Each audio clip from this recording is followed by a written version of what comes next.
বদনাম দিতে পারেন দেন, কিন্তু যখন গুম খুনের বয়ে সবাই গর্তে লুকিয়েছিলেন, আর এই দেশের মাদ্রাসা শিক্ষার্থীদের উপরে মূর্তি পূজার ন্যায় সেই মঙ্গল শোভাযাত্রার প্রজ্ঞাপন দেওয়া হয়েছিল, কাউকে খুঁজে পাওয়া যায় নাই, সেই হুসামুদ্দিনের হুঙ্কারই সেই মূর্তি পূজাকে বন্ধ করে। আজকে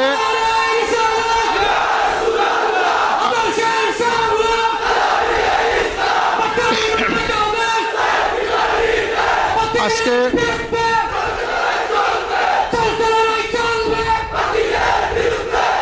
প্রিয় জন্মভূমি, শোনেন, তালামিজ ইসলামের সভাপতি বলেছেন যে আমরা দুর্যোগপূর্ণ সময় অতিক্রম করতেছি। সারা বিশ্বের মুসলমানরা অনৈক্য হয়ে ইসলামী জজবাতকে বলে গিয়ে গাদ্দারে পরিণত হয়েছে। অমুসলমানদের পদলেহী সেই দেশগুলো যদি আজকে ঐক্যবদ্ধ হতো, আজকে মুসলমানদের উপরে স্টিম রুলার চলতো না। এটা হচ্ছে আন্তর্জাতিক পরিসীমার কথা। আমাদের প্রিয় জন্মভূমি বাংলাদেশ সুন্দর হবে, সুশৃঙ্খল হবে, উন্নত হবে, আমাদের কারো কোনো দ্বিমত নাই।